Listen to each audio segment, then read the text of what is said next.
Greetings, friends. 2020 has proven to be the year of coups. And it's also been the year where things are very clear. We can see clearly what is going on. We can see with 2020 vision what is happening. The first coup was the Corona coup, which was international in scope. It was based on climate change lobby principles, only accelerated because the whole climate change thing was taking too long. It was too incremental to bring about a one world government. You needed something much more easy for people to understand, something that's really going to scare people, because rising sea levels wasn't scary enough, and you needed something that was much more relatable. Hence the whole virus pandemic, scandemic, and that did play in with the U.S. It played in with different countries in the world, making their governments more powerful, taking away more freedoms from countries around the world. But it was all under the auspices of the WHO, the World Health Organization, and to an extent the CDC in the U.S. But it was in global in scope with local implications. The second coup, of course, has been the U.S. election, which Donald Trump clearly won. I don't think that's even to many left-leaning people. I mean, you could see on November 3rd that it was pretty obvious that Donald Trump had won. But of course, now the Democrats, together with the media and the rest of the establishment, are committing fraud on a massive scale to give it to Biden. Now, I don't think Trump won as convincingly as he did in 2016. He gained some support among Hispanics, but he lost support among white males. So that should tell you that many people were becoming disillusioned with Trump. Now, it'll probably go to the courts, but I'm not too optimistic. I don't think Trump is going to win in the courts, because the whole media is stacked against him, all the corporations, and the social media completely censoring him. So I think he'll be forced to concede.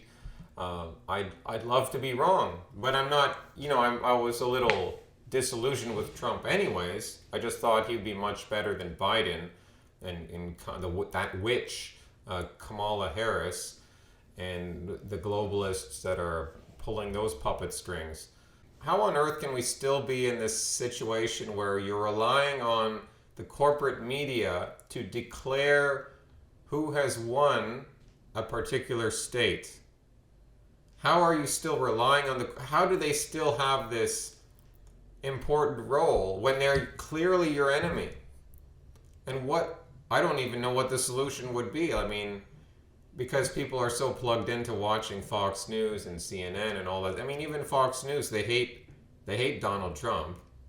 So, but yet you have to rely on Fox News to declare who has won each state. I mean, of course, and it's not working. So we're at an impasse here. But I don't think most people even realize this is what's going on. I don't think most people realize the impasse. The 2020 vision is not for everyone, but it should be for more and more people to see things clearly in this year, to see these coups. It's a year of coups. The legitimacy of democracy has been destroyed, and things will never be the same again. But who cares, because democracy is a sham.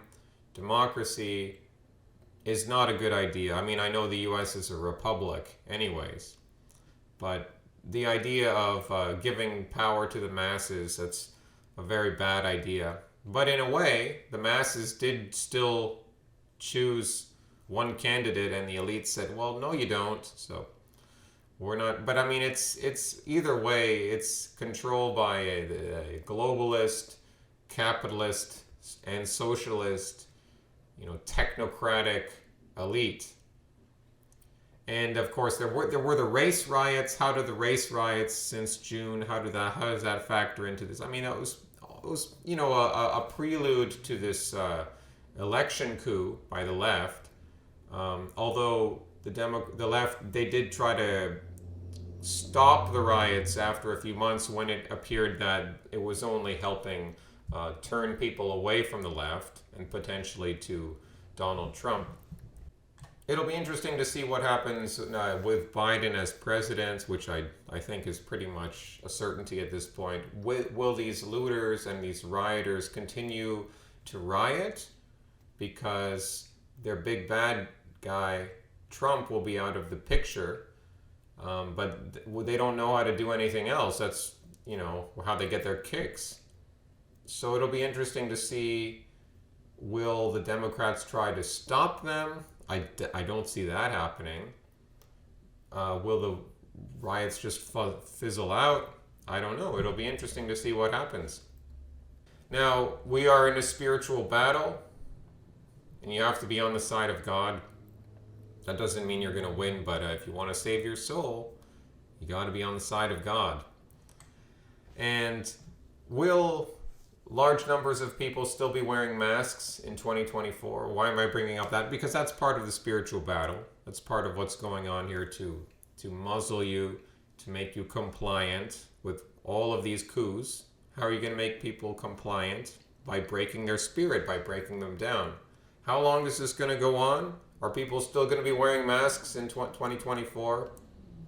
I think so. I hate to be so cynical, but I think like large numbers of people in the West, in Canada, America, will still be wearing masks outside, certainly indoors in 2024.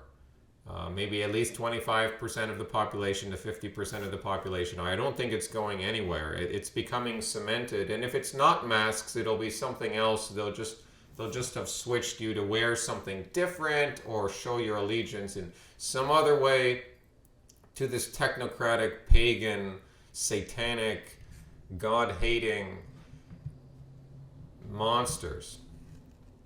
Hasta luego, amigos.